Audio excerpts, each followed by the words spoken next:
started it. I know, right? That's part of the socialization. I know, yeah. Yeah. That's why I came. Thank you all for being here in a beautiful facility. I'm Danielle Casey, I'm the president and CEO here in the area. And we also have another 20 or so folks watching this virtually. So if you see me looking over and just, giving some love to that camera, it's, there are actual people over there. Elena's keeping an eye on that in terms of any Zoom comments or chats or anything like that that come up later. So thank you. We're really thrilled. This has been a big change up in this ambassador program. Many of you have been plugged into this for a long period of time and have come to this in the past. I see some of our big I see somebody right there who saved their butts at the annual dinner registration table. Yeah. So just some great volunteers and supporters. So can't thank you enough. And as you know, we've taken this program that typically we either held at our offices or elsewhere and did some education on what we were doing. We did it once a year, but I wanted to make it bigger and I wanted to bring people around the region to not only hear kind of, diverse panels and conversations on things that really matter to economic development, but also my own excuse to get out of the office and actually check out really great facilities and assets in the greater Albuquerque region. So really excited about that. And with that, as we're kicking off here, we have some really fun partners and hosts. So we wouldn't be in this facility today if they hadn't answered the phone and we said, hey, we're thinking about the Bernalillo area. Where do we want to go in the town of Bernalillo? So first, I'm going to hand it over really quickly to Dora Dominguez. She's the Director of County Economic Development in Sandoval County, and then Mike Zocalo also. And they're just going to give you a couple of quick welcoming comments. I'm going to step to the side. If you want the beautiful people online to see, I have to stand in this little area so that they can see you on that camera. So welcome, Dora. Let me say hi. Well, thank you so much. I did bring a few little notes because Danielle was gracious enough to say, hey, you've got some lead up things that are very pertinent to economic development news that you would like to share, especially with this group, and in addition to providing a welcome. So with that, Dora Dominguez, I do service director for tourism and economic development here for Sandoval County. Before that, I was a senior economic developer for the city of Albuquerque. I see Eric is here and we used to work together with the city of Albuquerque. But yes, so I would be remiss, and as Danielle has pointed out, good facility. So welcome to El Zocalo. This is a building that you are in. It was built in 1854. 1854 precedes statehood for New Mexico. It was built as a convent and a school. So even way back then, New Mexico knew what that schools were important. Schools were important. So this was built for the Sisters of Loretto. Yes, the same Loretto Chapel, if you're familiar, in Santa Fe and other facilities around the state. So this was it. This was Camino Real. This was the Royal Road that took you from Mexico City all the way to the great community city of Santa Fe. So it's always been a place for people to gather. El Zocalo means meeting place. It was where the town of Bernalillo came to meet, exchange ideas, and to share information, much like what you're doing here today. So it really suits the purpose and the intent, right? We welcome the opportunity to applaud folks that are interested in learning about economic development, job creation. So with that, thank you, Danielle, for you and your team and everything you're doing to make sure that this is a regional effort, that we educate people on the importance of job creation.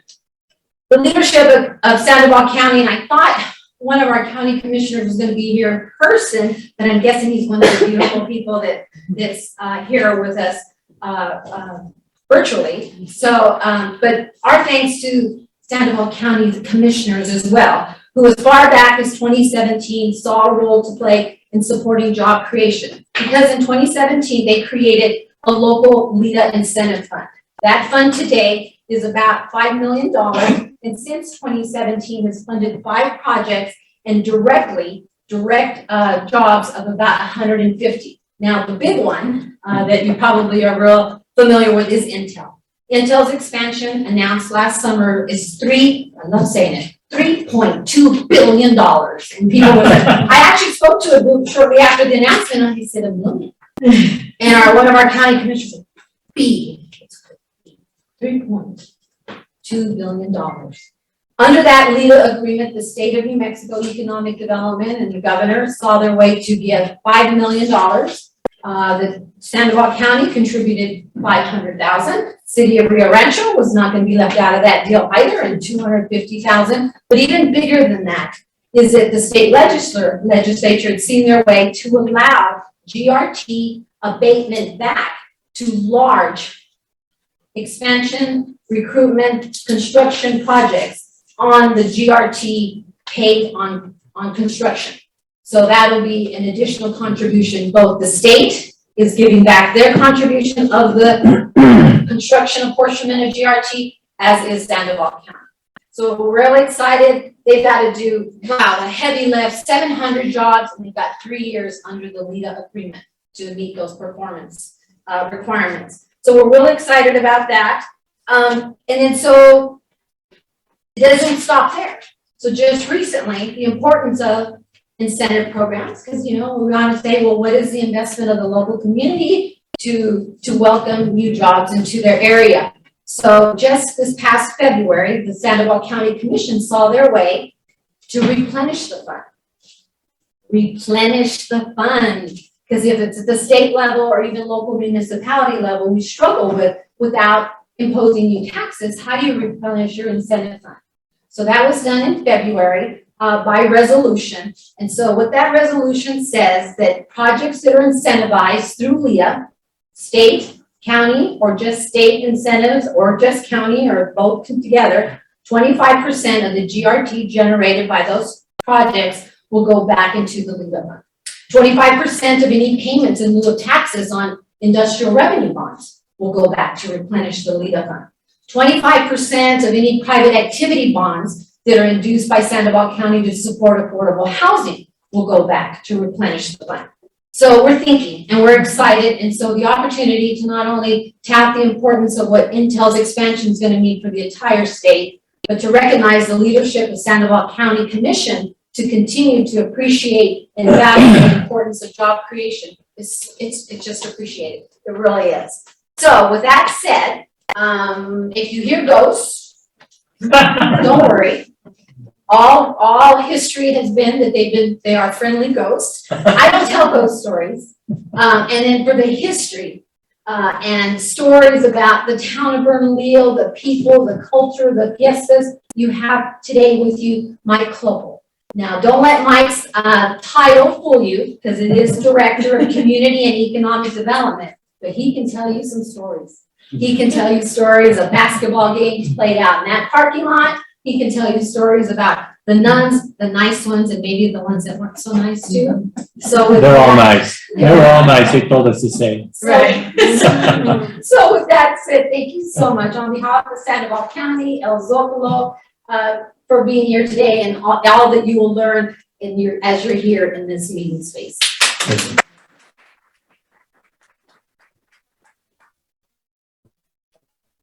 Thank you, Dora. I don't know if I want to tell you the stories of the ghosts. I don't really want you guys to be so scared that you're not listening to the presenters today. Even though the ghosts are nice, sometimes tickling you when you're not prepared, it'll get you spooked. But good afternoon, everyone. Again, I'm Mike Clopel. I'm the Director of Economic and Community Development for the town of Bernalillo.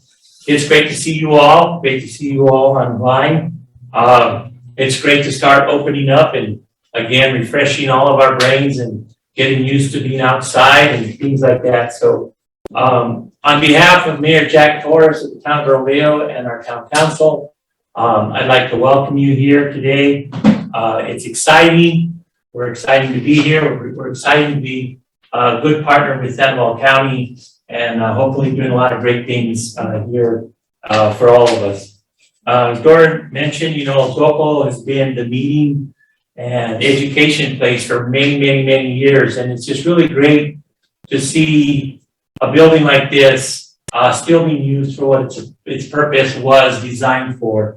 And we're very thankful for Dora and Kent and all of Sandoval County for hosting and wanting to be part of this.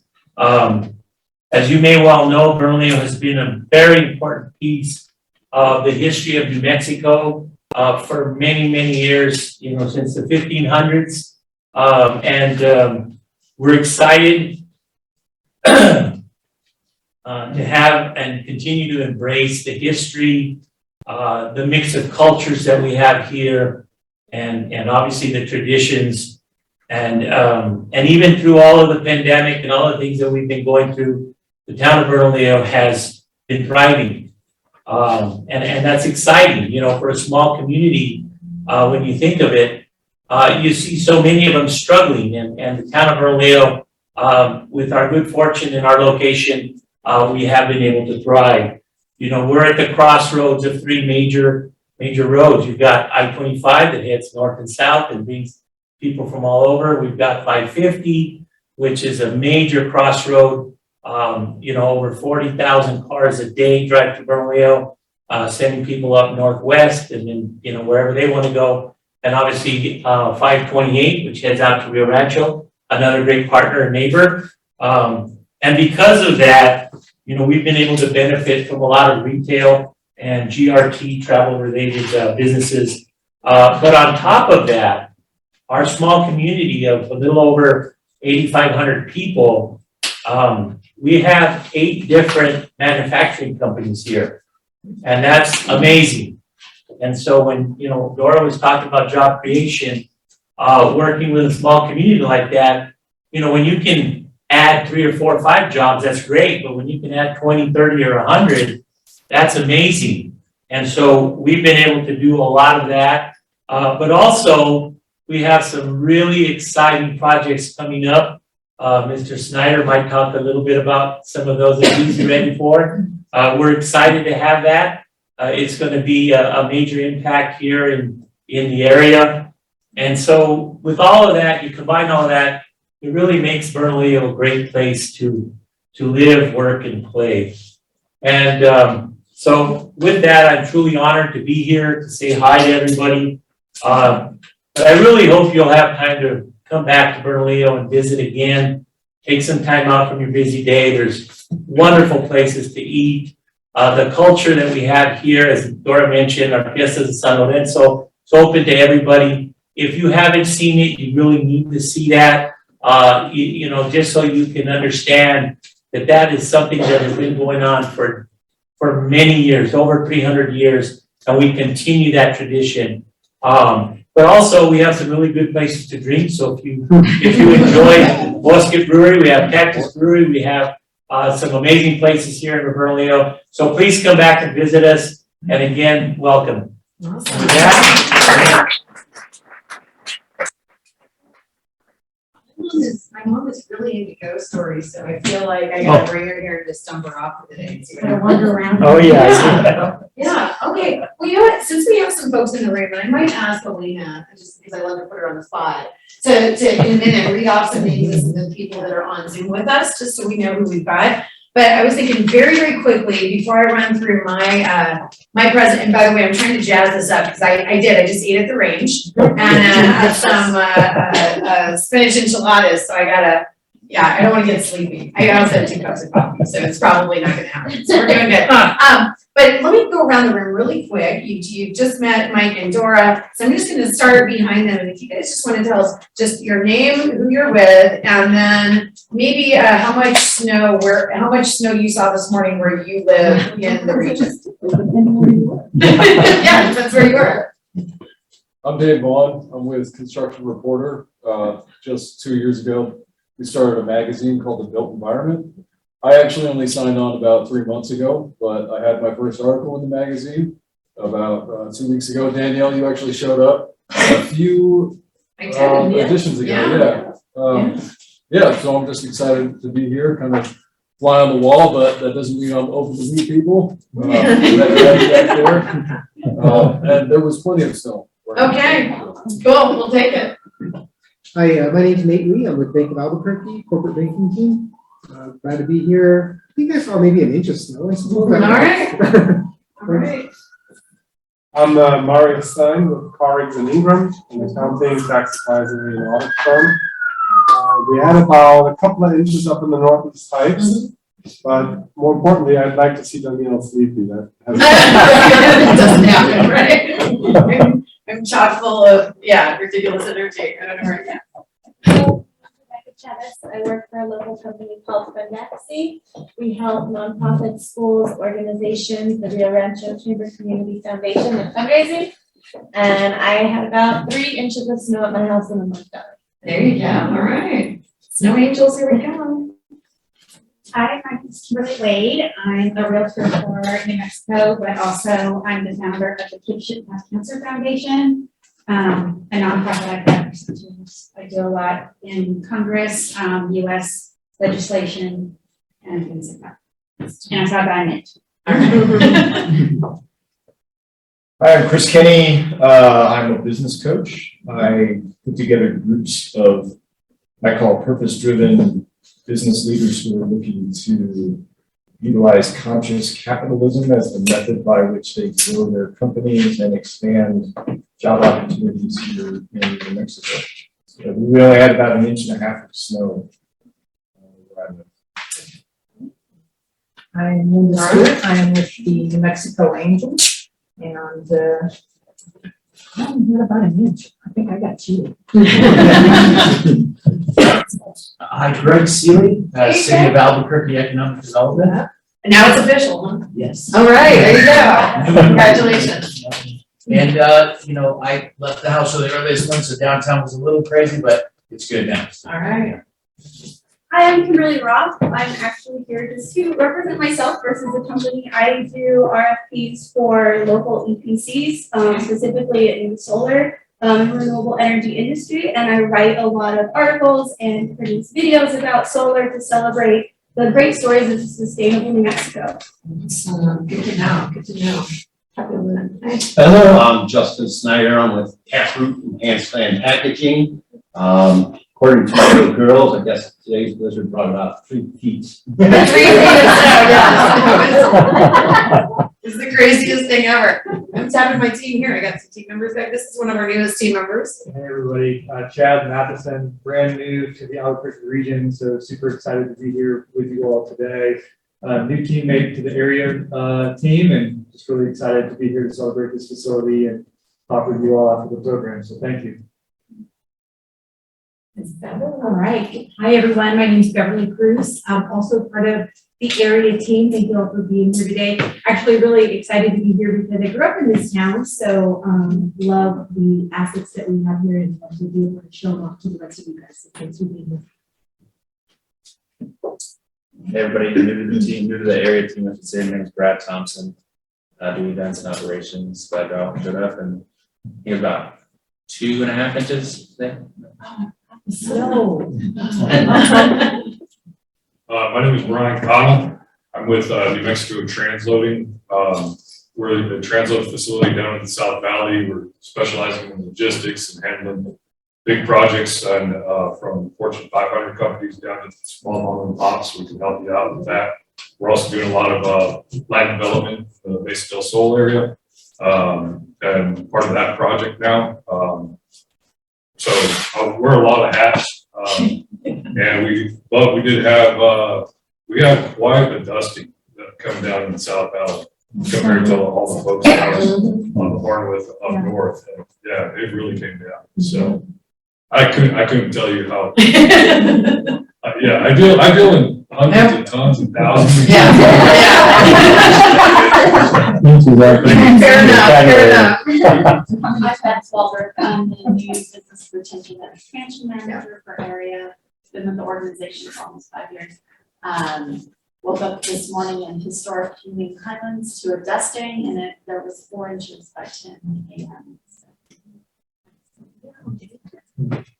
They all appreciated that I said, please don't drive in right now unless you have to. So.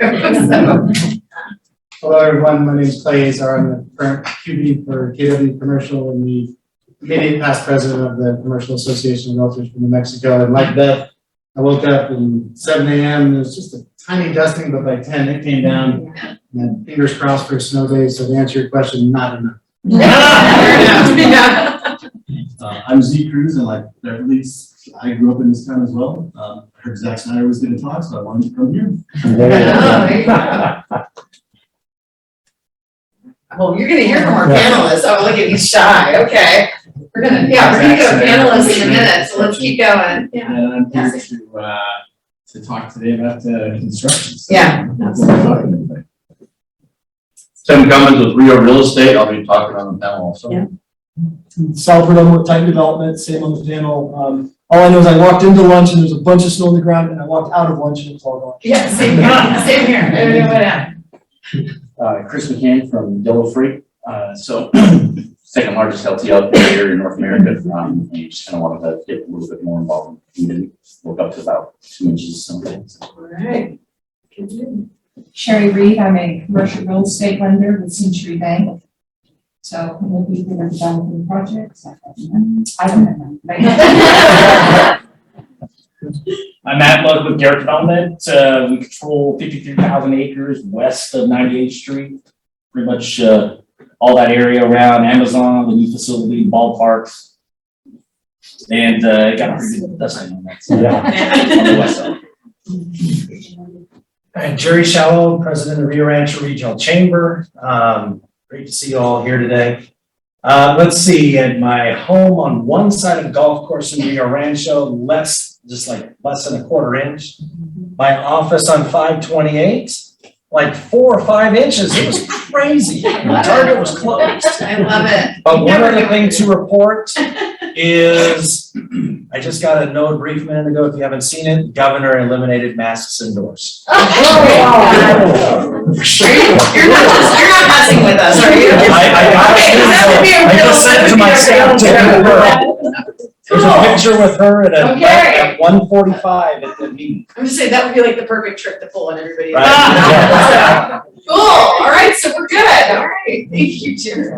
I'm Greg Foltz, I'm co-banker commercial here in Albuquerque, doing work both in Sandoval County and Bernalillo County and around the state.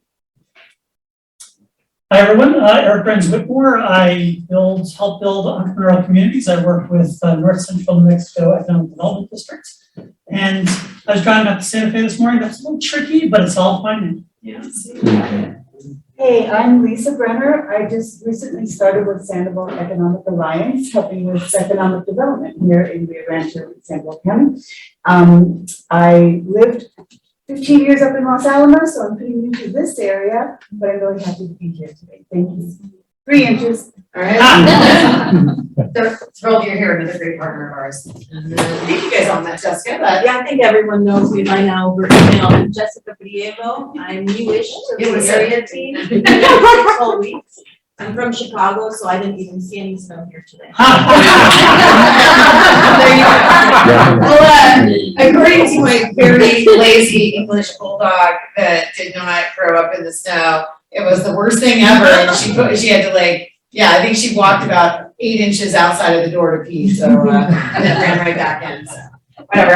Anyway, so again, thrilled to be here. I'm going to run you all through some slides just to kind of give you a little bit of a briefing on where we've been, what's going on with the area. And I do have to mention something. We have a raffle, right? Thank you. So if anybody is interested in these are, so get Jessica your business card because we're going to do raffle at the end. If you are interested in going tonight to the basketball game, we have 4 tickets total, 2 sets of 2, and they're center court, second row. Yep. So if you didn't have anything else going on, this is the time to try to win that raffle, and then now you've got plans tonight, okay? All right, cool. And then, and also, Elena, I know we don't have time probably to list absolutely everybody, but you want to give a shout out to some people just to surprise them and keep them paying attention on Zoom? Absolutely, love a good call out.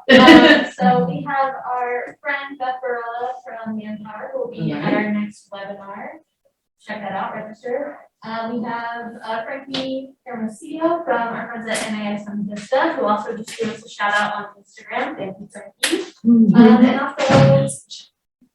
also Mr. Paul Mondron from our friends at All right, so all kinds of fun people there. Thank you all for joining us. Hybrids are, at least they make things possible. So hopefully everybody was not confused when you started getting communication from us with our new name and branding. And I'm going to talk to you a little bit about why this is so important, but we're really proud about it. We're very excited. And so a little bit about me for those of you all that don't know, I've been here in the market just shy of 1.5 years. I was a military kid, so not my fault.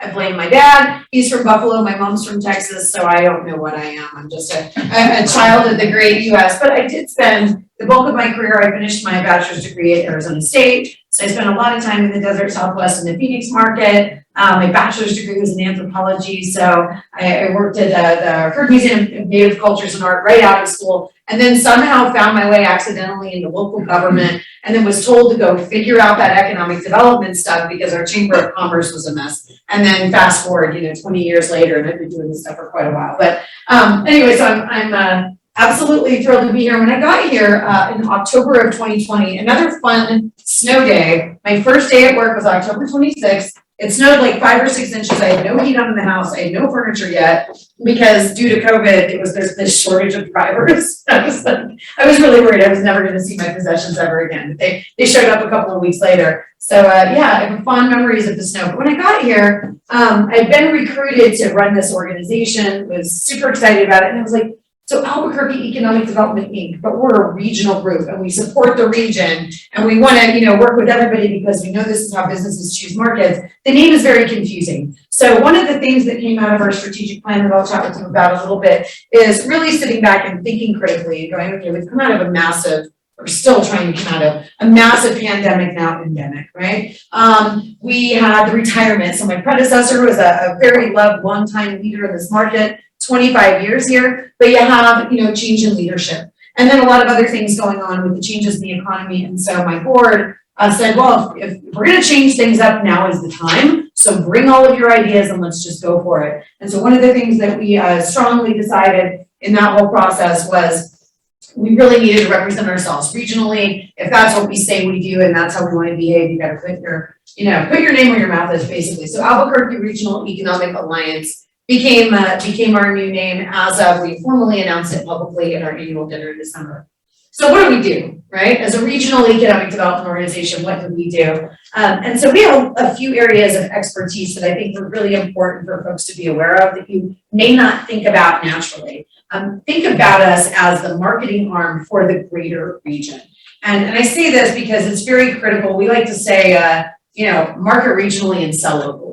So when you see all of our local partners working in their local communities within the region, absolute critical work that they're doing, and the way we support that is marketing outside of our region and our market on a national and even a global scale to draw attention to this larger economy. And then when we get clients and opportunities interested in this market, or when we are getting, stacked up against maybe 10 or 15 other markets nationally, how do we shortlist ourselves and get into a winning position? And then our local partners truly are the ones that are sealing and closing those deals. We do a lot of data.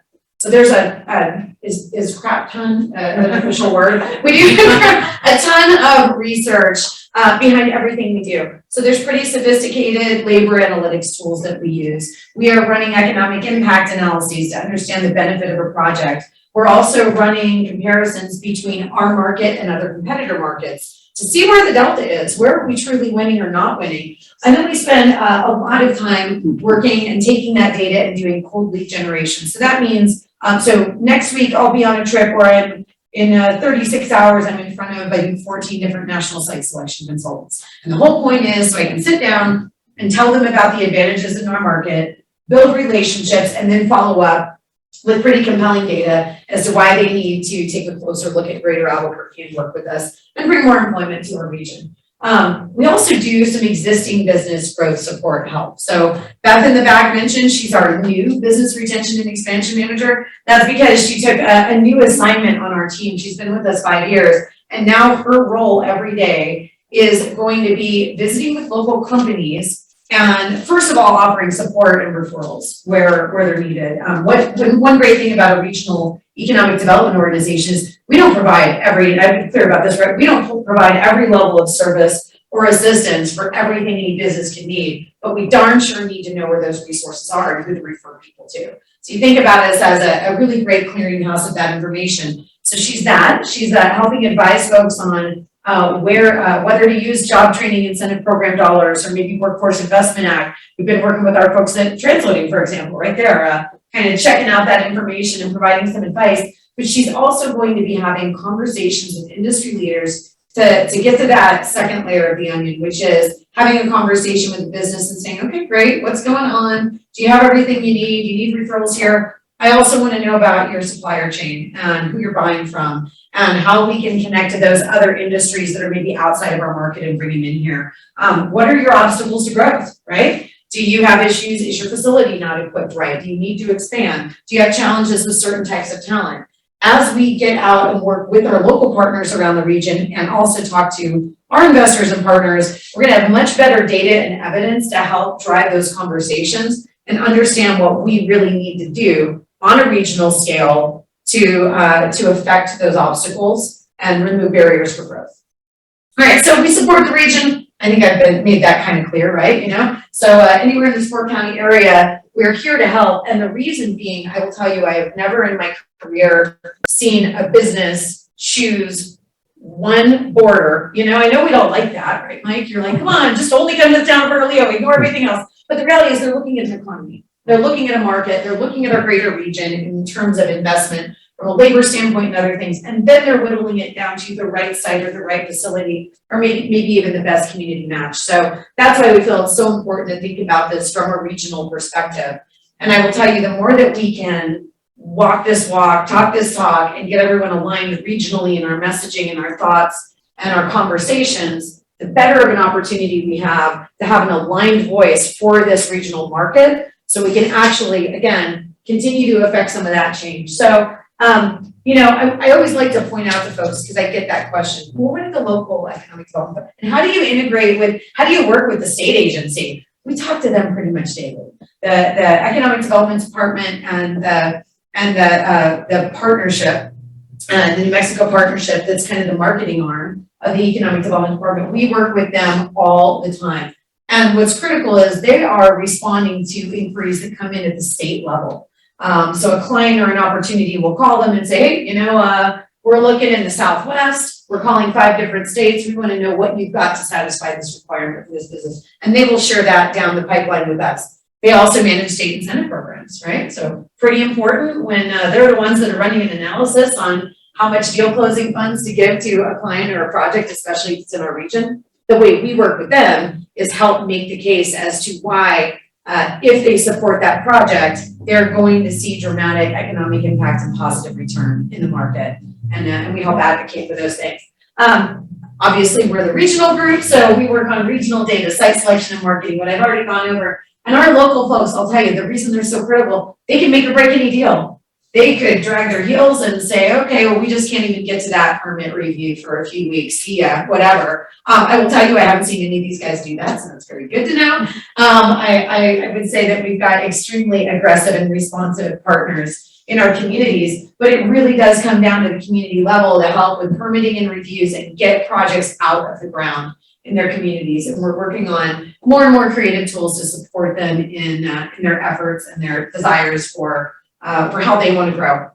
So I'm going to tell you guys just a little bit about what's going on with site selection, because I get these questions a lot, right? The game has definitely changed. When we have companies and corporate leaders looking around and trying to pick locations to go into, it is exponentially more, and I'm sure our panel will talk about this too, exponentially more data driven than it was. I mean, there are some days, you know, I'm a bit of a data geek, but you know, I would say probably 30 years ago, economic development is much more of a wine and dining experience, right? If you didn't have golf clubs in the back of your car, you were never winning a deal. But that's changed. Data is unbelievably readily accessible. So even from 2-3 years ago, where I would experience a lot more boots on the ground, site selection consultants flying in and maybe hitting 3 or 4 markets, they're really hitting the ground now when they're down to a 1 or 2.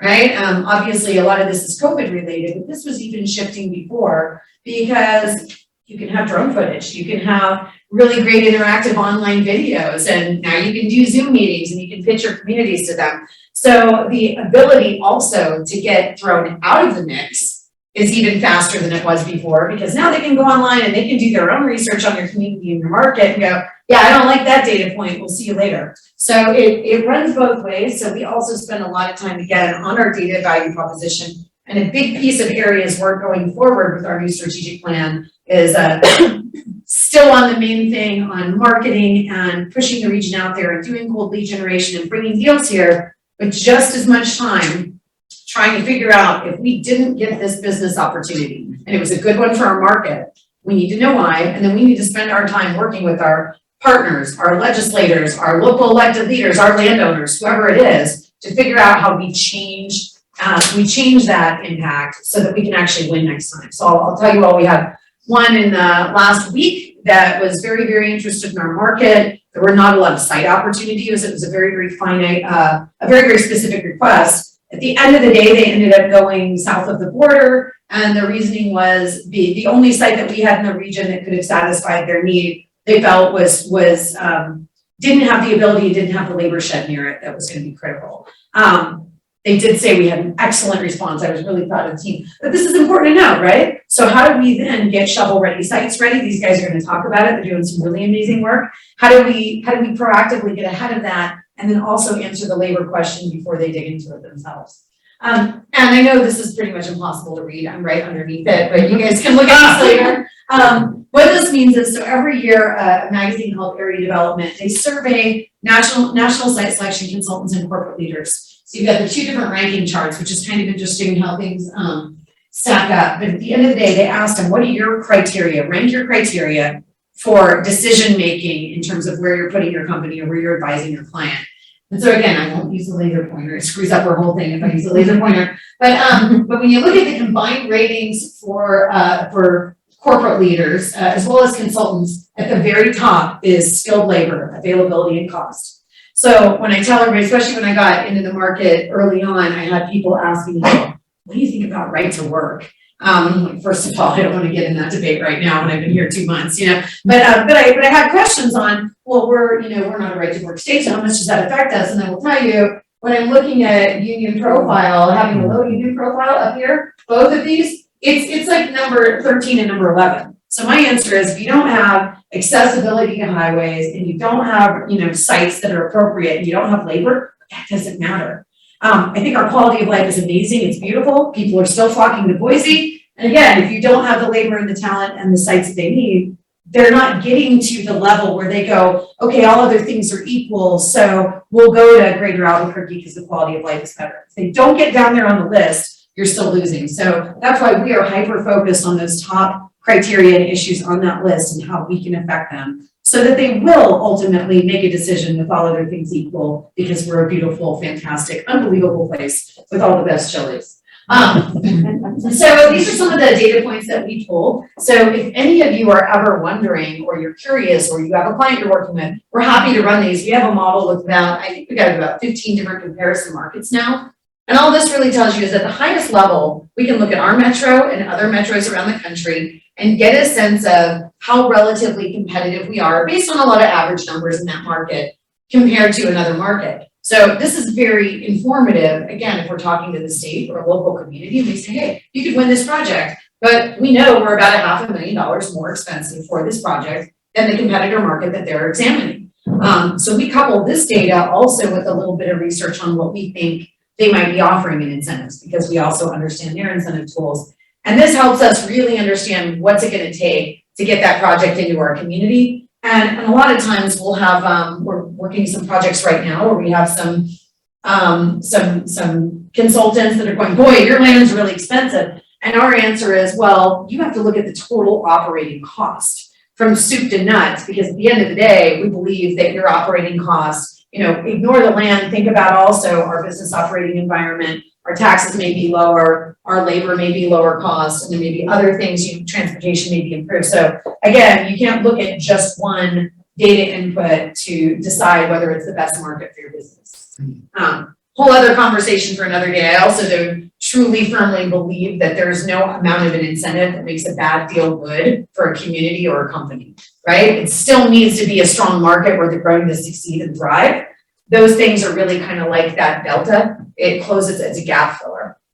I'm going to tell you guys a little bit about how our organization has changed. So it's not just a name. One of the things that we did when we completed our strategic plan earlier this year and brought it to our board and said, look, we've got this really cool strategic plan. Isn't that pretty? I mean, that's the kiss of death, right? I mean, because that's how those things get sat up on a shelf, and there are more strategic plans that are balancing tables and, gathering dust than I'd even, want to possibly imagine. More money down the drain with good intentions. So we went to our board at the end of June, we said, we've got a great strategic plan. It's very data-driven.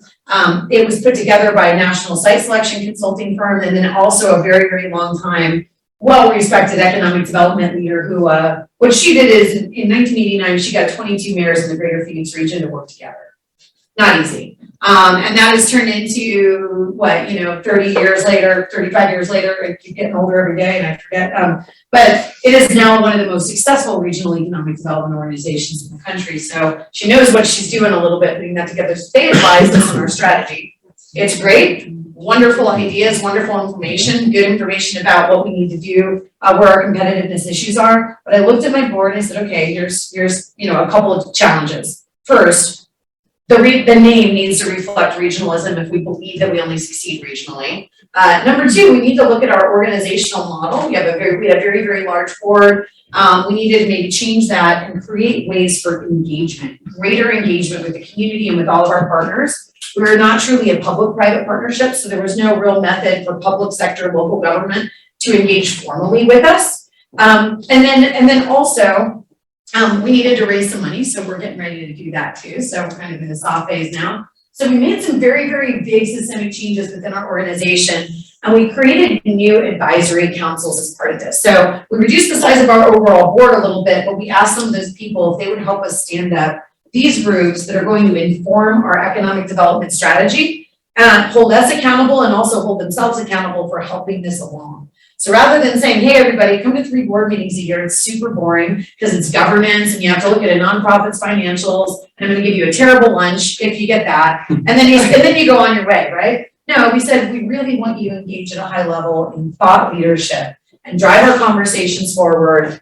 regionally and think about what we need to do to advance this economy. So our first one is our Competitiveness Advisory Council. So these have not existed before. All brand new, we're literally about to hold our first meetings. This is going to be a group that tackles and talks about the most critical issues that are impacting our competitiveness. So I've kind of already teased it up and, and given it away, it's product and talent.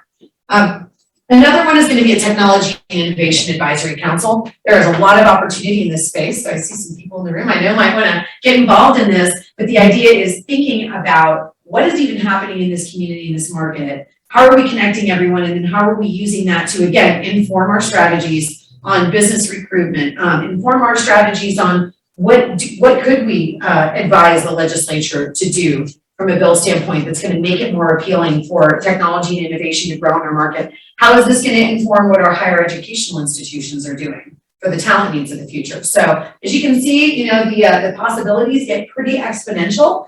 But we are going to let the business leaders in the community help us drive where these conversations go. We have one on biosciences we're going to be launching, and then we're also going to have one on public sector for public sector partners among the region to have conversations and help us understand what types of connectivity issues are critical. To get Mike, when you're giving your talk, rising tide raises all ships, right? But we all have to live and breathe that every day and truly believe it and understand it. And the only way I'm going to do that is just never shut up about it. And then we also work together regionally to cooperate. So if you haven't seen our strategic plan, I'm going to kind of move ahead of it a little bit so that I stay on. I've actually still got fun. But what's pretty exciting about our strategic plan, who has read it? All right, so I got about a third of the room. Thank you all so much.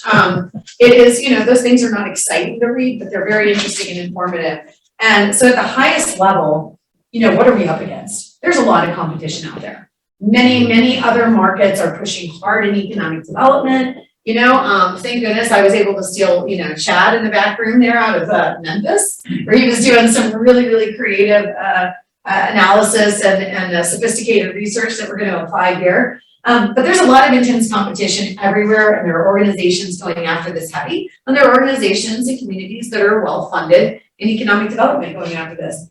Nobody has the supply of talent they need for the companies they want. Nobody. So how do we figure out and have a creative strategy to get ahead of that?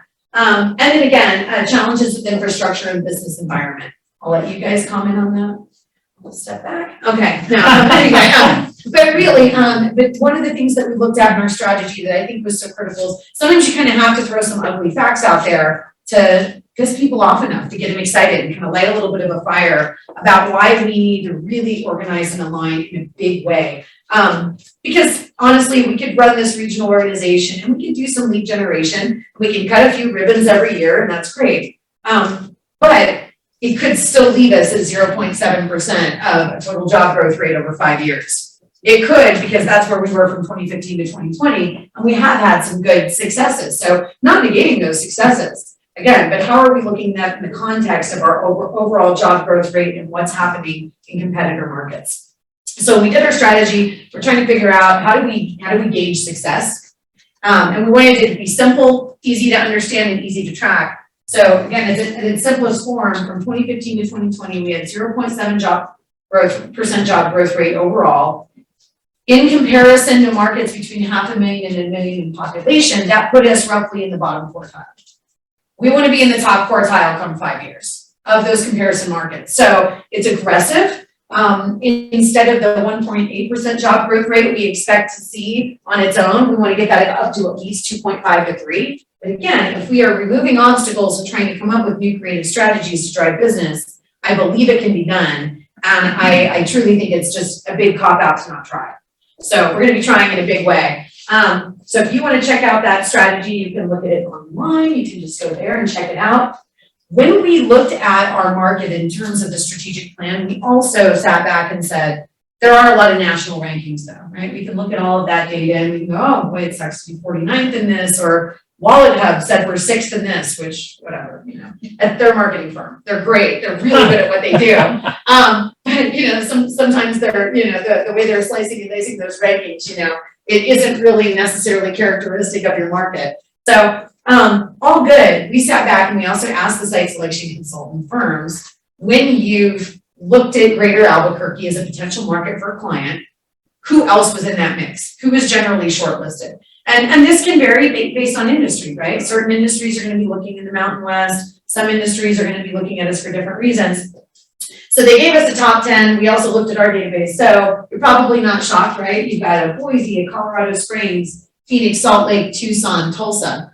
But it's really important. And so I stress all this because you can look at rankings in a lot of different ways. You can get really depressed or really excited. But if you're not ranking yourself against who you're actually competing against, it doesn't matter. Right? And so what we found in a lot of our different rankings, and again, you can read these insights later, but they're all in the strategic plan. Quite a few of them were not that bad. We're just maybe not that great. And one of the ones that we were really excited about when we surveyed people in our strategic planning work, they were like, no earthquakes and it's sunny. And when you actually run all of that data against our competitor markets, we're kind of about the same as the rest of them. So again, it's not a disadvantage, but it's not the competitive advantage that we would like and hope it to be. So again, how do we affect those really critical competitive issues? This is a little bit of a summary that clearly nobody can read back there. But it helps me reminds me what I'm talking about. So I'll bet the people on Zoom can actually see it pretty good. They're seeing the slides. I think the most important thing I want to share with you, you see that top 25% goal metric up there. The other big thing that we did was our mission statement. So AED has been around for a very long time. Now in its form as area, Albuquerque Regional Economic Alliance, we sat back in our strategic plan and said we need to look at everything from soup to nuts. And our previous mission statement said something very much akin to, AED attracts and grows jobs in the region. Cool. I mean, that's what you expect an economic development agency to do, right? But when we looked at our strategy, we said it's really so much bigger than that. That's what we do. It's one of the things we do. It is not why we do it. And it doesn't encompass or fully explain all of the different components that go in. If all we did was attract and grow jobs, just give me a big fat checkbook and I'll go buy them. And I'm not really doing anything else. So our new mission statement says that we lead and execute strategies designed to grow and diversify. Sorry that I'm reading it. I don't want to screw it up. Grow and diversify the economic base of the greater Albuquerque region. But we want to create a prosperous, diverse, and inclusive economy and raise the standard of living for all. And that's why this matters to us. My team is very, very clear on it. What do we come to work every day knowing that we're doing what? Making people's lives better? Of course. Yes, exactly. She's like, yeah, whatever you say. But it really, you know, I mean, and that's why you work in you know, the nonprofit sector and this type of work. But really, when we're running initiatives that can impact the economy, you know, you also realize that there are fun short-term wins and that feels good. But the real work is hard and it takes a long time and you have to be doing both concurrently. So again, we think about that every day is what we're doing impacting overall household income in this region, ultimately, right? Is it ultimately raising people up or are we gonna reselling ourselves as cheap and perpetuating lower income jobs and less than optimal opportunities? You know, are we thinking about building our workforce up, you know, to make them the talent of the future, right? And giving them better opportunities. So we have to think about all those things in what we're doing.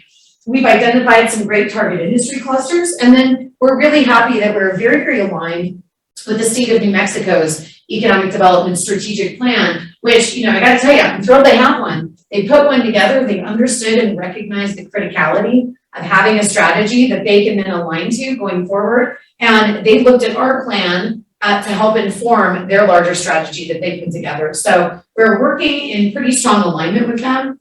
If you look at, these are some of the major findings from their study and we concur significantly, you know. We've got some mismatching with the skill sets needed for the jobs of today and tomorrow in our universities, but we're gonna be working on that. We talked about reaching out to businesses.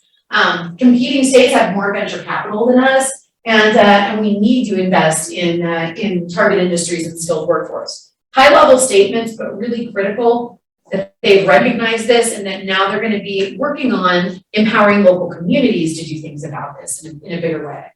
So a couple of high level trends and updates for all of you in case you're curious about what the heck we have been up to. We actually had a really good year last year for economic development and a lot of it was local growth and local expansions with companies in our market. Not surprising, that's happened all around the country. So a lot of doubling down there. And at its highest level, the companies that we had a material influence on assisting, that creates over 3 years total new economic output in this market of more than $850 million. Considering we're operating off of a budget about 1.8 million here in area, that's, I don't know, like that's a pretty, I think it's like 175 to 1 return or something like that, that is going back into the community because of the work that we're doing. So we feel like, we hope everybody's cool with that, you know? I hope that's enough. And we'll hold some great luncheons too. You know, we're definitely seeing some industry growth trends. So warehousing and transportation, healthcare, finance and insurance. Did I hit the right button? Uh-oh. I might have messed it up. I hit the stupid mouse button, sorry. Okay, I know. She keeps yelling at me. And there's a lot of information on this slide, but what it really means to all of you, that shouldn't be a surprise either, is that about 45% right now of our pipeline that we're seeing is manufacturing related. And you know, that's due to a lot of national and international economic trends going on right now that we definitely don't have the time to get into. But you know, I've got really smart team members that was like, Chad will talk to you about it for like 2 hours. He'll go over all those econometrics with you. And then the other big piece and why we have this awesome panel today to talk about these things is we have a big pipeline with a lot of requests for square footage and space that doesn't exist at this very moment today ready to move in on. And they're going to talk to you about how they're doing some really cool, creative, awesome things to fix that and to help bring these wonderful deals to our market. So with that, look at that, I made it through. All right, awesome. So hopefully gave you a little bit more information about what we're up to and why we do it. And then I'm going to hand it over to the amazing Grant Taylor on our team. By the way, I want to know who is running all these amazing deals and who's working in the wee hours of the night to put proposals and responses out in front of clients and site selection consultants and end users. It's this guy. He works tirelessly, unbelievably dedicated. So he is our lead business development and analytics responder here. So he's going to moderate. All right. Can I get our talented panelists up here? Talented and Zack.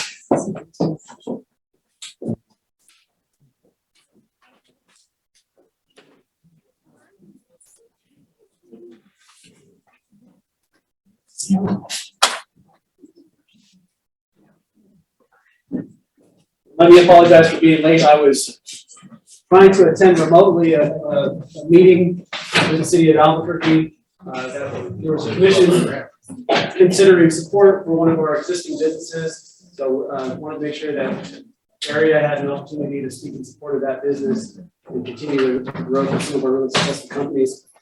So the theme of this stream's panel is land development and construction. So some of the most inspired and transformative construction projects in the Albuquerque Metro, are thanks to the panelists that we have with us today. So we're going to ask each of them to describe for us, what their proudest local project is in a moment. And but let me first introduce our panelists. So Tim Cummins has been in the real estate business in Albuquerque for more than 40 years, including brokerage and the related activities of investing and development. He has been active in the community, coaching football at Highland High School and Young America football at those levels, as well as many local boards, including Goodwill Industries, All Faiths Christian Home, and YMCA of Central New Mexico. Tim chaired various committees at the Albuquerque Board of Realtors and served as president in 1993. He also chaired committees at the Realtors Association of Mexico and served as the regional vice president for 6 years. He's also been in elected office. He served 12 years altogether, 4 years on the Albuquerque City Council and 8 years on the Bernalillo County Commission. So he has a great deal of experience in government issues to this discussion today. Sal Perdomo is the Director of Acquisitions and Development for Titan Development, coordinating and assisting on build-to-suit, speculative development, land sales, and leasing projects across a variety of asset classes. Sal's background in economic development, city planning, and commercial real estate brokerage allows him to bring a comprehensive knowledge of the commercial real estate world and to handle complex projects. Prior to Titan, he worked for CBRE, a Fortune 500 company, as a commercial real estate broker specializing in office and healthcare leasing and sales transactions. Sal also has professional experience in urban planning and land entitlement. He's got a couple of bachelor's degrees in urban studies and business administration and finance from Trinity University in San Antonio. Thanks very much, Sal, for being with us. And last but not least, we have Zack Snyder, CEO of Snyder Construction, who got his start working at Albuquerque-based cleaner constructors at the age of 15. Zack followed in his father's footsteps, who was a supervisor at Cleaner at the time. Snyder Construction is a family-owned business. Partners include Zack's father, Russ, and his brother, Zeke. Originally from Iowa, Snyder and his family moved to Albuquerque in 1986. After graduating from the University of New Mexico with a degree in construction management, Zack went to work overseas, particularly in the Middle East, helping companies like Intel. I'm going to do a little bit of a hybrid here. So he was also an iron worker in his early career, traveling throughout the Southwest and working on many of the mid-rise office and multifamily projects throughout Albuquerque and New Mexico. And so he did eventually find his way back to New Mexico. And during that time, or at the beginning of his return to New Mexico, he worked on Superfund cleanup projects located in Albuquerque, one of which was delisted by the EPA years ahead of schedule. So that's a huge deal. And it was in 2012 that he decided to start his own company. We're going to hear about some of his success in just a moment. So first, what I'd like to do is ask each of you to brag.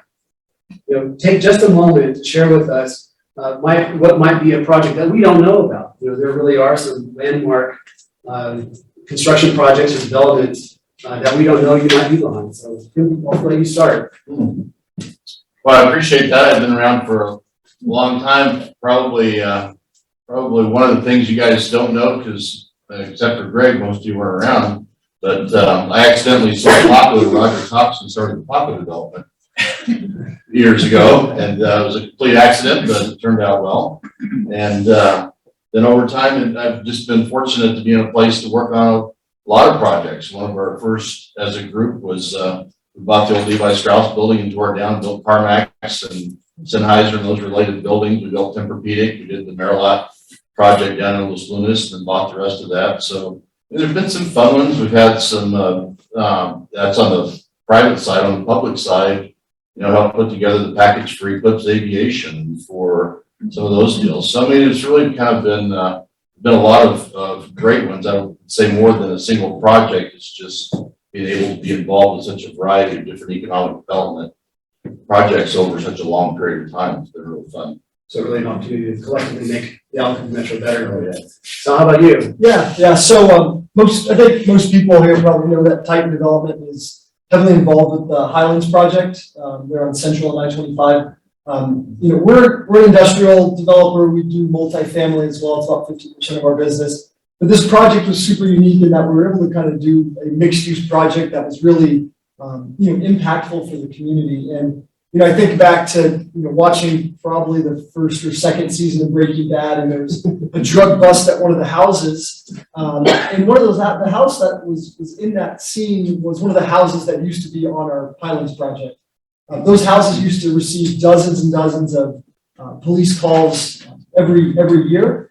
And so through our work, we were able to really partner with Presbyterian, partner with Biosciences Development Group, and run that mixed-use project that's really serving the community with multifamily, hospitality, and upcoming retail and a potential food hall. I'd be remiss to talk about not talk about the Ronald McDonald House Charities of New Mexico, who are located in the Springville Suites. It's the first time that a new construction hotel housed a Ronald McDonald House Charities of New Mexico.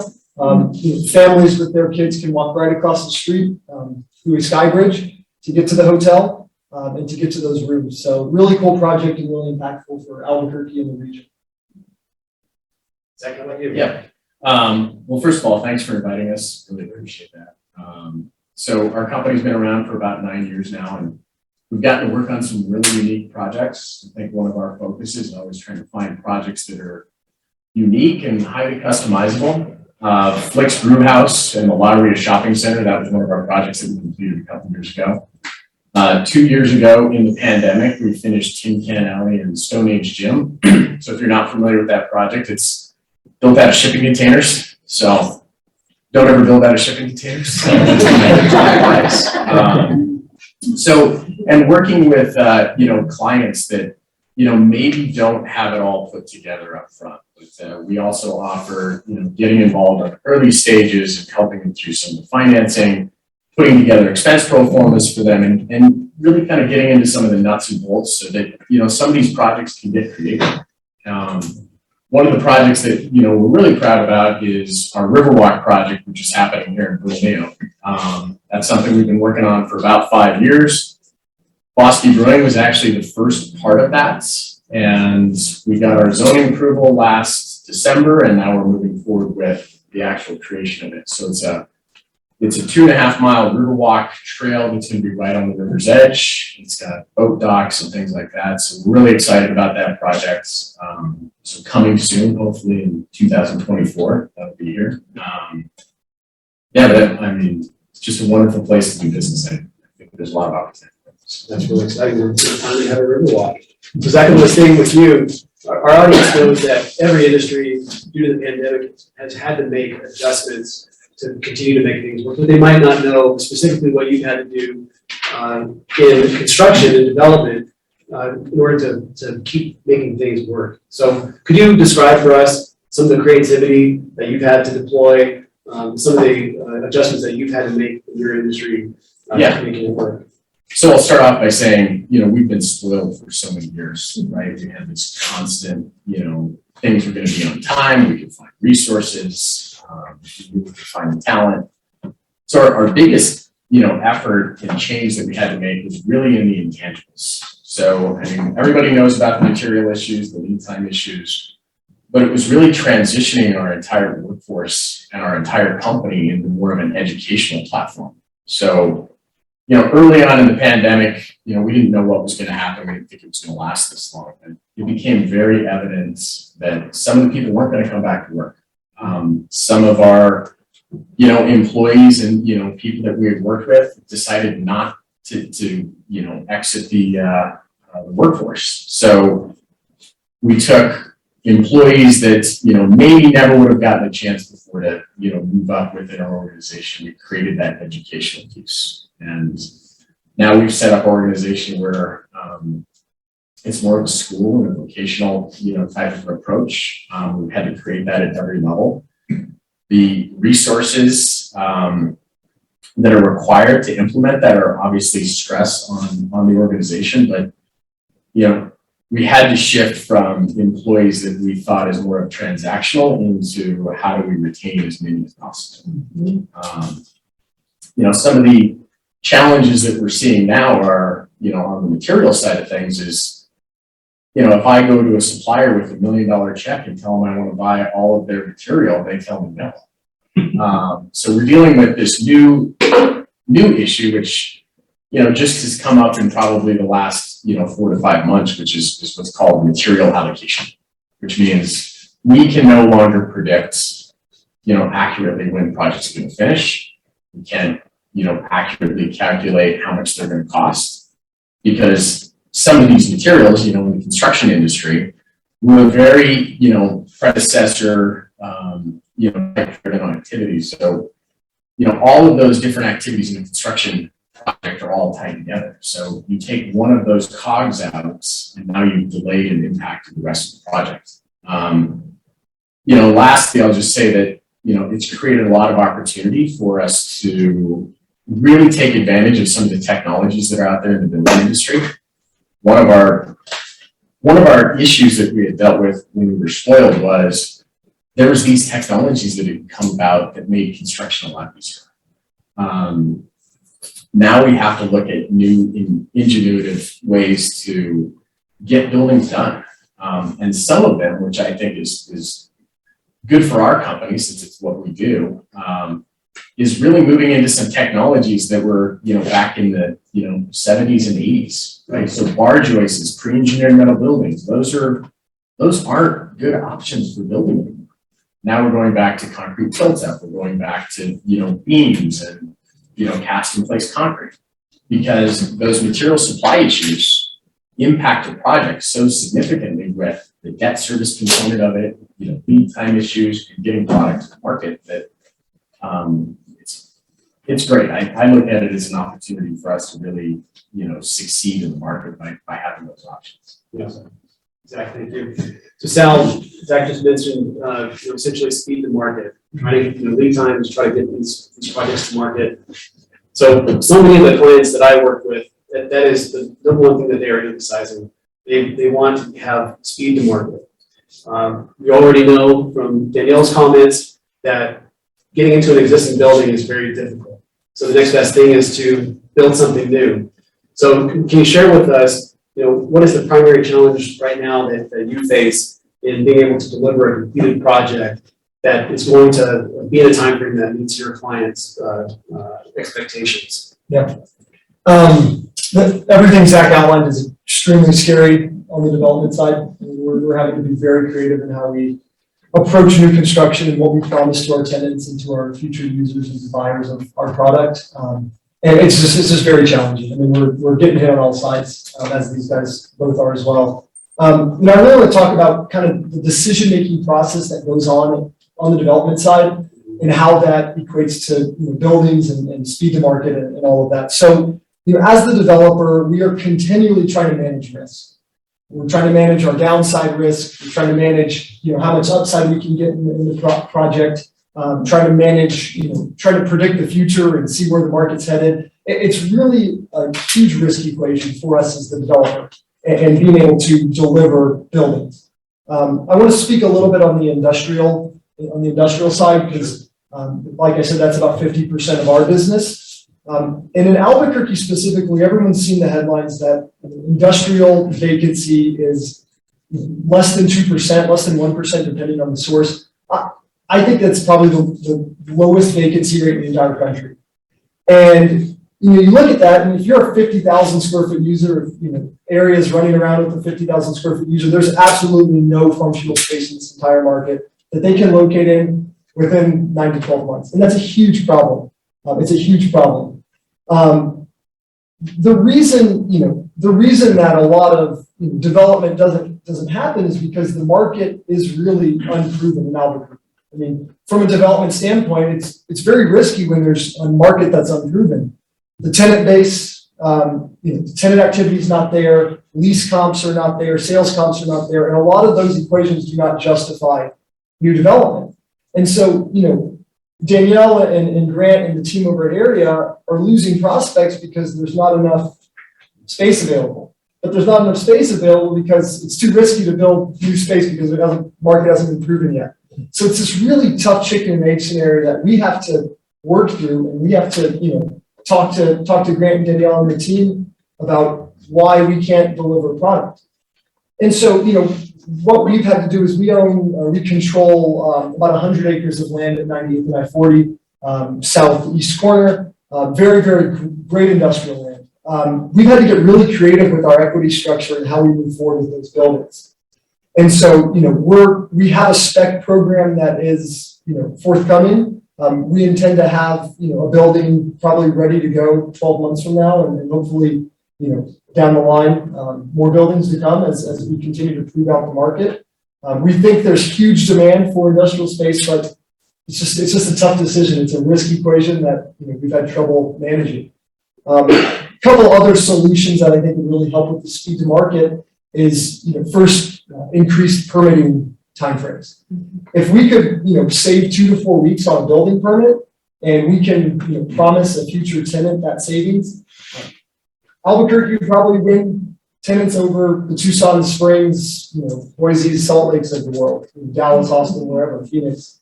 Another solution, and I'm sure Tim's going to talk about this too much, so I'll just mention it, is infrastructure and just available land. I mean, there's really, Albuquerque has abundant amount of land, but if it's not government controlled or something you can't touch, there's no infrastructure to it. So it takes 2 to 3 years to get a tenant in there. So I know Tim's going to hit on that more, so I won't speak any more to it. I'll go for it. We'll return to that. So Tim, you have not only been an elected official, you have worked with different levels of government to complete your projects, starting with the municipality, county, state. So from pre-development to permit, as we just mentioned. So is there a particular pain point for you in your working relationship with government that seems to cause the worst delays or add heartburn whenever you're working on these projects? And in other words, what's the number one impediment that we need to be working on? Wow. So the real answer to that is political will. And we were talking about that earlier. So when we built Sennheiser in 2001, or Kevin built it, Reed Associates built it on one of our first projects is the group we have together. From the industrial revenue bond to handing the keys was 79 days.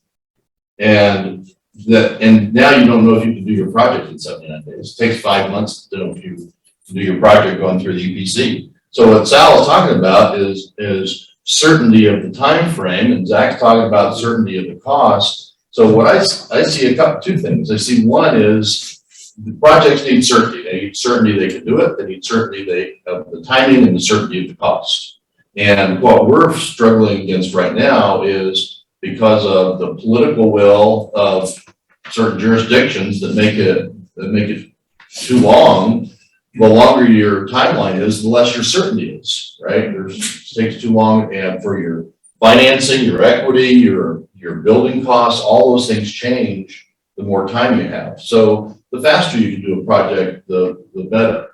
And so if there was one thing you're talking about the educational process and the part of the strategic plan, we've been talking about that since the 90s, that educating the public officials about the importance of the speed to market and in Albuquerque in particular, and I've told the mayor and all the staff up there to listen to me. I mean, if you look at Albuquerque versus other areas like Los Moines close by or El Paso, where we're going to do work, and the process, there's just too much process in place. So I went on the Albuquerque City Council in 1995, and there was neighborhood associations, and there was activist groups and everything.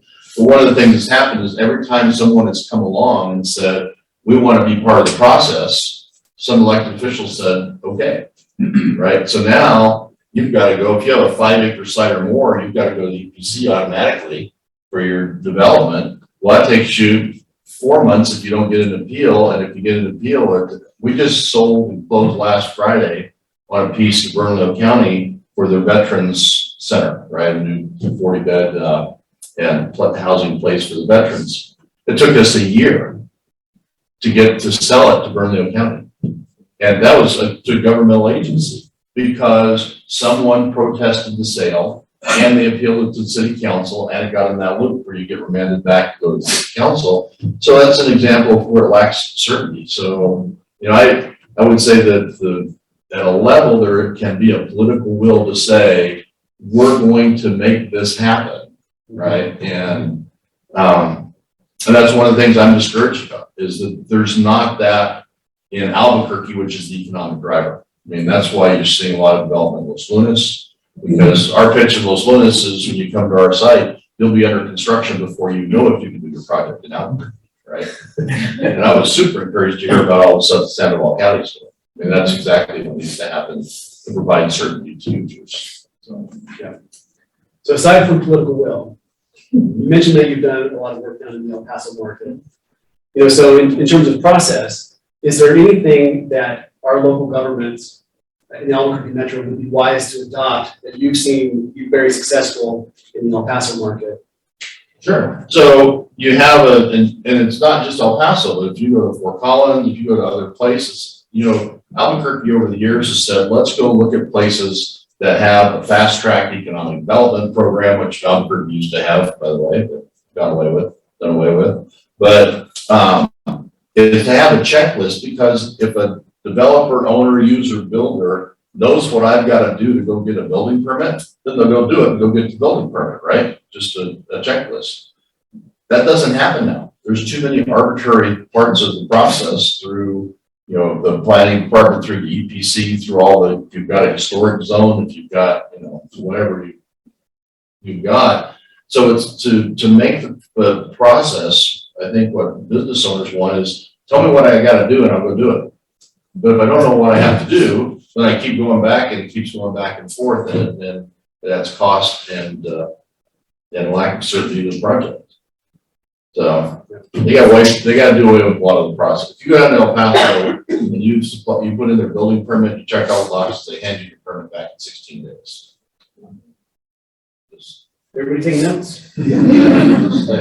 And Grant, if you don't mind if I hit on that as well. So earlier, I mentioned ready available land with infrastructure to it that's ready to go. I mean, that's huge. Albuquerque has an abundance of land. If you were to go, if you're going to find a 100-acre industrial site for a user grant, you guys have maybe 1 or 2, 3 options. And ours is not even on the table anymore, unfortunately. Like, it's just not there. You go to other markets. I was in Tucson last week, and they don't have any land either. I mean, they have 10 acres here, 15 acres here. They don't have any big chunks of land.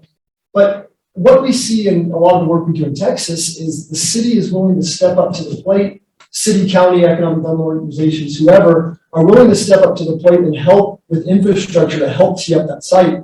Because if we have, $3 to $5 million of infrastructure to tee up a $30 million project, that just doesn't pencil, and we'll lose that deal, or it'll be financially infeasible to proceed. So if the cities and the counties and the other organizations, the state can step up to the plate and help with the infrastructure, that'll make Albuquerque way more competitive than other markets. Yeah. And if I may, my last stop before Albuquerque was Hobbs, and which some people in this room might call Little Texas. and whenever I would speak to the leadership or the engineer of the city, they would say, we're seeing growth in this part of our city. We're going to start extending trunk lines to that part. Or it might be due to public safety. They might say, we need to have this continuous loop of our trunk line to be able to ensure that there's going to be water when people need it for an emergency. And so all of a sudden, because they've put that trunk line along a specific road, you're going to start seeing buildings along that road because the infrastructure is there. So something to keep in mind. And Sal, I'm going to sit with you on this. Titan has worked in a variety of markets. We've talked about certainty of deliverables with materials, certainty of cost. And those things can be spread across the country right now, pain points that people are facing on construction. But you've been in these other markets. Is there anything in particular in New Mexico that makes cost of construction more compared to other markets? That might be more of a question for Zack, but okay, I'll touch on it briefly. We do a lot of work in Central Texas, about 800 acres of industrial land. We're just turning buildings because the market's just so hot there. And, the construction costs there are 20% less than here, maybe a little bit more. It's all due to subcontractor base, competition amongst subcontractors, availability of workforce, and really, being able to price out competitive buildings when there is more of a competitive market. I don't want to get out of my lane too much, so I think that might be for Zach a little bit more. So there's a couple issues. One is labor. We have 2 large labs here. We have a lot of government and, public sector work. So when we look at the private sector has to compete with Davis-Bacon wages. And it's not always a benefit to the employees, but that cost has to be absorbed into the construction and then into the development cost.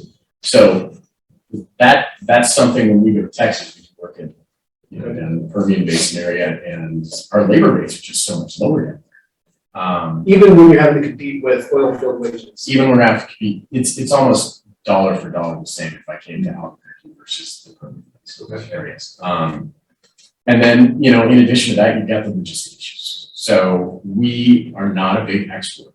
So everything is freighted in here, and most of the trucking, heads back the other direction empty. So we have that increased cost of freight that a lot of other markets don't have. We've also got,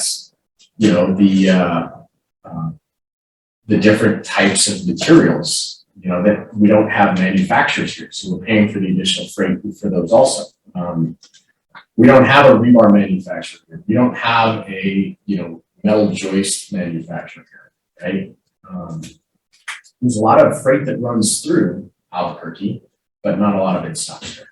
And those are some of the challenges that we see on a regular basis for every project. So Sal brings up a great point that I'd like, Zach, for you to elaborate on, the issue of subcontractors. The comparison between New Mexico and Texas. Maybe not everybody knows what those differences are, like licensing, and how that might drive up the cost. Can you talk a little bit about the differences between New Mexico and Texas on subcontracting? Yeah, so in Texas, there's not a license, right? You get a state license. Which trades are required to have licenses? So mechanical and electrical are required to get licensing. General contractors are not. You get a license with the local municipal where you're at. So you're in Midland, Odessa, you can get a license there, business license to do construction.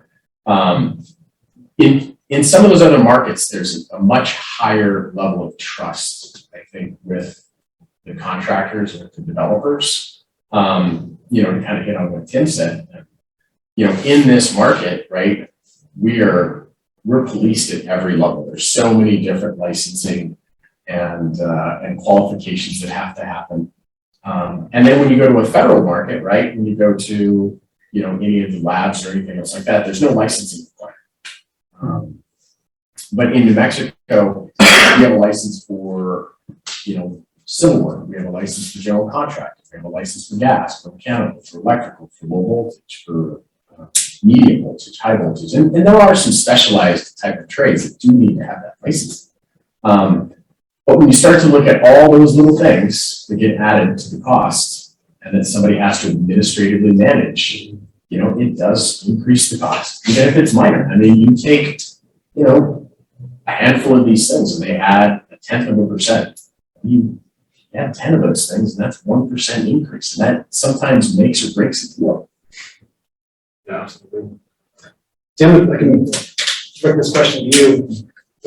We talked a little bit about the risk of doing speculative development.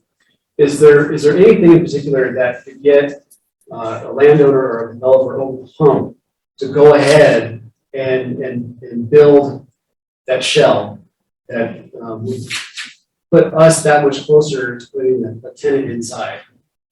What is the major hurdle? Well, kind of a culmination of what we talked about, and what I'm smiling because we had this exact same conversation in 1995, right? And we didn't have enough buildings. We had a tight industrial market. Our company, we put together the group with Kevin Reed, Dale Decker, and Steve Parrish and all to go out and we met with Gary Tondas. We said our goal is to put inventory in the wagon for AED to go sell. That was what we started as, is the company that we have today. And so we succeeded. We have a couple thousand acres of industrial land now in central New Mexico. And we were doing build-to-suits because we could build as fast as other markets could retrofit existing space and do TIs. What's lost is we have lost that timing. So I think there's two elements to your question. One is that it takes too long to build a building, so we're not competitive with retrofits in other markets. And two, our rates are still chasing costs, right? And so even though industrial rates have gone up from 450 to 650 to, I don't know, great guess, 950 I hear, and $10 someplace in the market now, and you still can't make it pencil, right? You're still, if your construction price is $180 a foot for $160 a foot for your total project cost on an industrial site, and you're getting $10 a foot, you're just paying for your financing, right? So I think that the fact that even though the occupancy in the market's gone up and driven almost doubled industrial rates in some parts over the last year and a half or 2 years, it's still the construction prices have gone up so much faster that we can't catch up. And you're not going to see a speculative building unless Titan steps up and does it all equity, go guys. And until you see that gap close. So, I mean, we'll build on an 8% cap, right? And we'll do that all day long. But you can't, there's no certainty that when we finish the project, based on current leases, that we're going to get an 8% cap. I'm gonna look out in the audience, I'm gonna look for any nodding heads. Does anybody have any questions for our group? Just looking for whether I'm going to close after this lightning round. Do you have any questions in the audience? I see a question back there. Okay, so just a second, we're gonna do a couple of lightning round questions, and we'll get some questions from the audience. So first lightning round question is, look into the crystal ball. How much longer are we going to be dealing with supply chain issues? Tim, I'll start with you. Well, I thought they should have been fixed by now, because I'm not sure. I think the problem is that people thought that the pandemic started the problem, but it didn't. The supply chain issues started years before, and the ports of Long Beach and LA have been full and they've been backed up for years. It made it worse. So I don't know. I mean, people think that now the pandemic's over, that's going to be solved. They weren't solved before, so I think it's going to be a while. I think it depends if construction wanes off a little bit with increased construction or increased interest rates. I think that's going to be a little bit of a factor. Tim hit most of the main points, but yeah, I think if construction slows down, maybe you'll see a little bit easing in that. Possibly, yeah. I don't see any easing for probably at least the next 2 to 3 years from our projections. I think it just comes down to moving forward. There has to be better planning. We're seeing a shift into pre-purchasing as much materials as possible. That's been a little bit different with the banks now as well, having to purchase materials that you can't actually go, touch your hands on and go look at. And, those are also things that I think have helped also. It's going to, ease up at some point in time, but I think some of the skills that we're developing during this period of time will actually make it even better once we get to that point in the business. Oh, that's fantastic. Next lightning round question. What can area do to make your life easier? You should start somebody else next. Rotate. All right, well, Zach, I'm going to start over here. We'll go the other direction. Obviously, we need help shortening the entitlement process and permitting process in Albuquerque. We're seeing clients now that are saying, Albuquerque, let's go to Bernalillo County, let's go to Sandoval County, let's go to Los Lunas, let's go to Rio Rancho, because their process is so much more geared towards economic growth and moving into that phase where somebody can actually walk down there and say, this project's important, move it along faster than the others. Second thing I would say is figuring out a way to make sure that, some of these planning departments, right, have the resources they need. Sometimes it's not that they're slow at getting the job done, it's there's just not people working in those departments. So I think it's maybe getting, some of those, local municipals, legislature, governing bodies involved in paying these people a little bit more to try to attract more talent in those areas. That's the number one thing. Number two, I think if the state and city had more LEADA money and other incentives, I think that'd be huge. Money talks. I'm gonna say, if you guys could coordinate the education and communication between all these groups again, and I know we've talked about that, Danielle talked about that before, but again, rolling back to how much older I am than you guys, everybody used to talk to each other. And we had an economic development project, city, county, state, everybody got in the room and said, what do we contribute to make this deal happen? And everyone's become so parochial that no one talks to anybody anymore. So, I mean, if the more the area could become that kind of focal point of communication and bringing everybody together, I think that'd be a huge impact in making things go forward. Questions from the audience? Brian, I know you had a question. Yeah, mine was more answered by Mr. Snyder. I would say, is it more political or more procedural? The issue with permitting. And then the other thing too, that I just wanted to comment to y'all as far as what we're seeing at the transload facility. Millions of pounds of rebar actually coming in right now. And it's going by rail. It's I know it's non-government. Some projects are non-government, so they come up from Mexico and stuff like that. But we really are giving the developers access to the globe in our own backyard, right there in the South Valley. So from Top Golf, rebar came in for that job, to the US Highway 60 wind turbine project. Number 11 came in for that. I handle all lumber now because I just closed with Lowe's last week. So Home Depot, and then all of their suppliers from. So if you need lumber, this is the place, right? It's here. Use this as forward staging. And I think I'm not from here, I'm with you. People don't talk, and companies don't help each other in this town. I'd like to change that. So that's why I didn't know everything is open for anybody. So it's literally public access, and this is how we need to work. Thanks for that, Brian. Did anybody want to make a comment about political versus procedure? So this was a different discussion that I thought of, but I actually had that as something I was going to talk about earlier. So when I was elected office, almost all of my developer friends came in, and the biggest problem that they had was understanding that there's two parts of the development process when you deal with the government. There's the technical part and there's the political part. And sometimes they work together, but not always, and they all have, and sometimes they're different agendas. And so understanding that the planning department and that staff is doing a job of applying approved policies that have been voted on and all that stuff.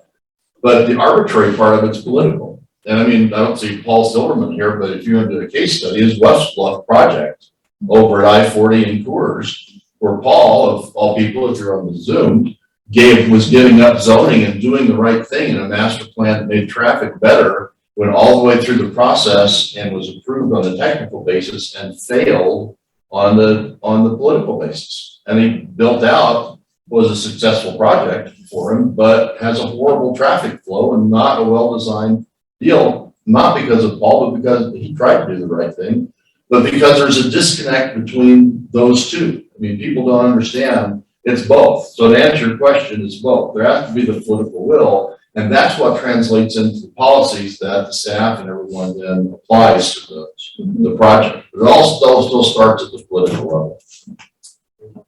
Thank you. Greg? Yeah, I'm not sure if it's a question or a comment, but I see a lot of problems right now getting the water utility authority, the Albuquerque County Water Utility Authority, to be proactive as opposed to reactive and pretty political.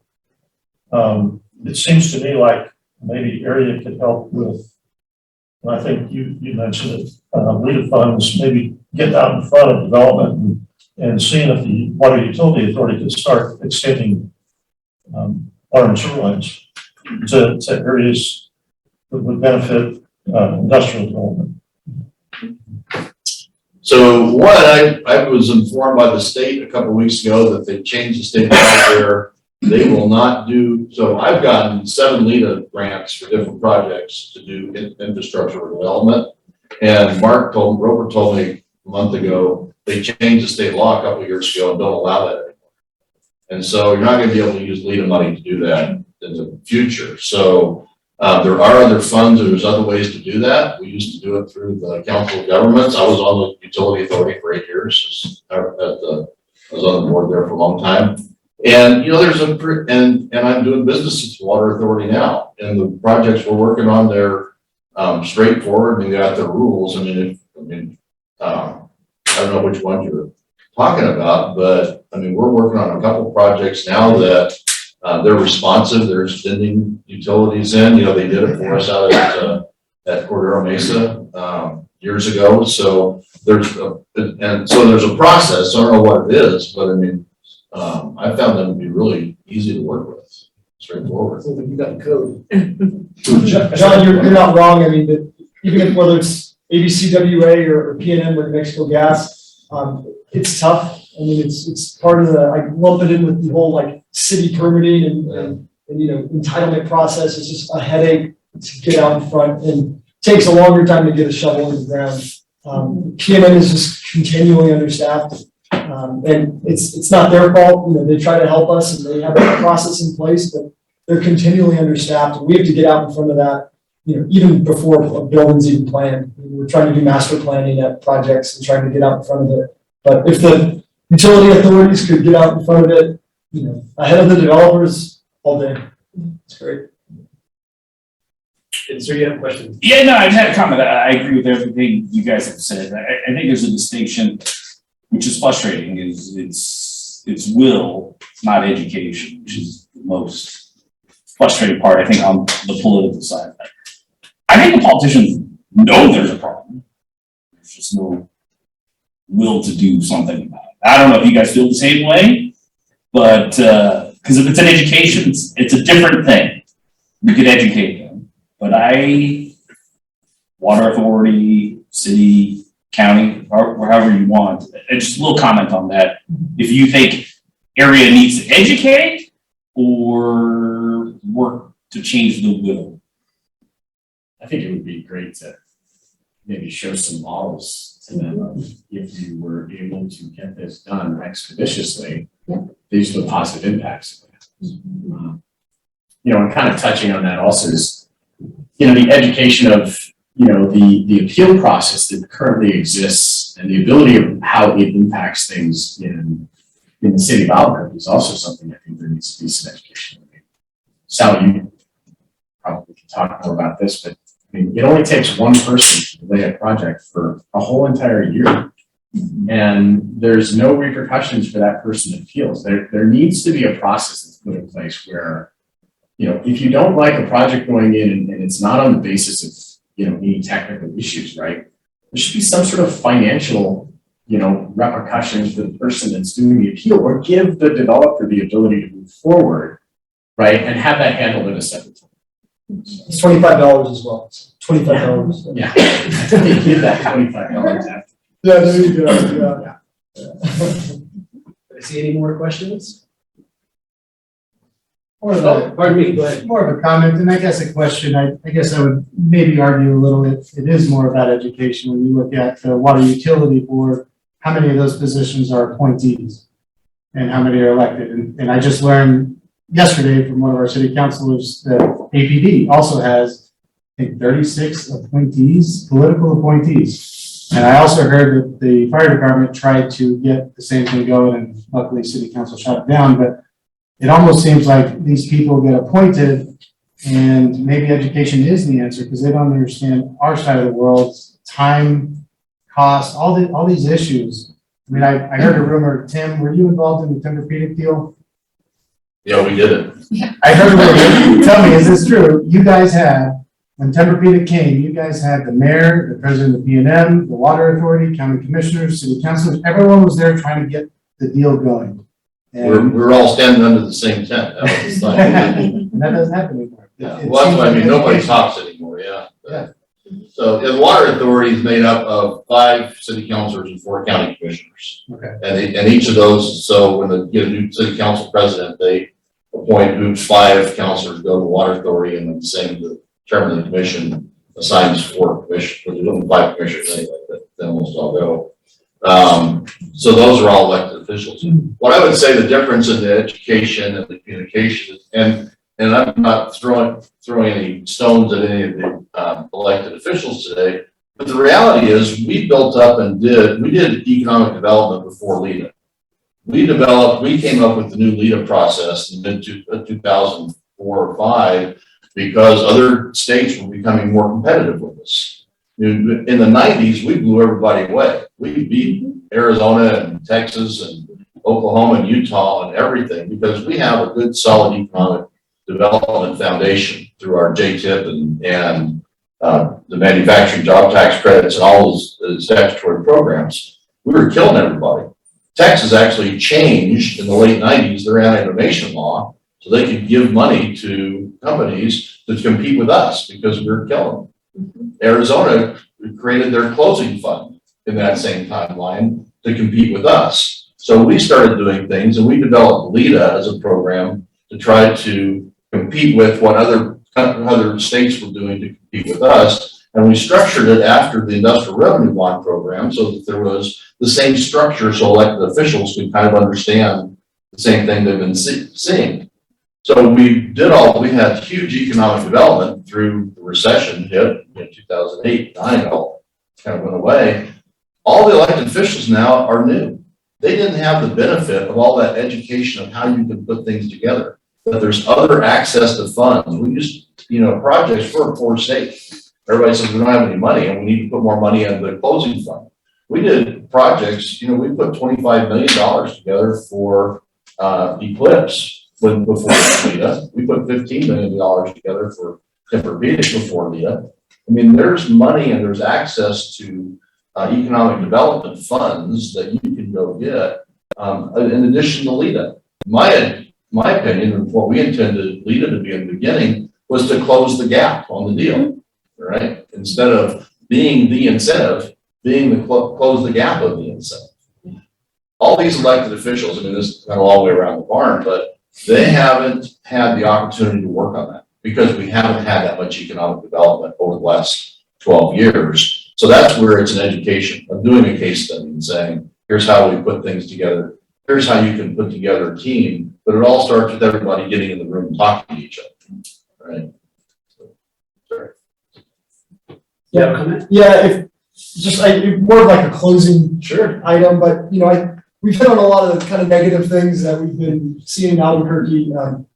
Titan, we've been doing work all over the country. We're in a neighborhood meeting in Colorado Springs with 120 angry neighbors. A neighborhood can't have more than 300 homes. 120 people are there. Hutto and Georgetown, running through long permitting timeframes, running through political ill will. In Jacksonville, there's no land available in the entire place. It's all floodplain. I think as Titan, we are very excited about the momentum that we're seeing in Albuquerque. We're excited about the opportunities that can come in the next couple of years. We're bullish on what could be a very, very strong industrial market over the next couple of years.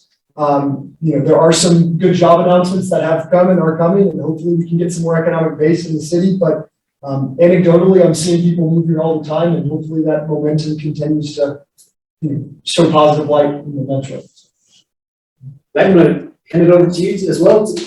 Yeah, so I want to touch on what Sal's saying. There's a lot of positive things happening in this community.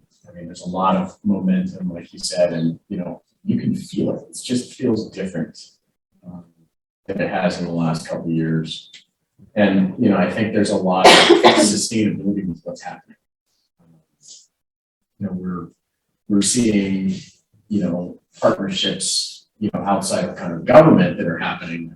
I do think there's a lot of business to business stuff that's happening. That's great also. I think there's a lot of teams there, and you can't forget about the, the Pueblos and the Native American piece of it that has really come a long way in the last couple of years. And I think there's a lot of opportunity in those markets, and, they're showing up and they want to be a part of it also. I think that's a huge stepping stone that we haven't had in several years. And, the workforce issues and some of the things we talk about that are negative, those are national issues. I mean, everybody's dealing with those.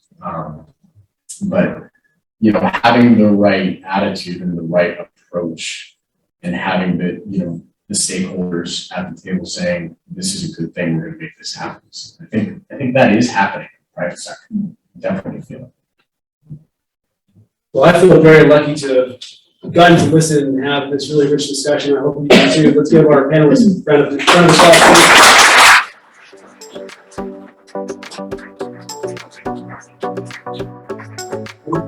Thank you.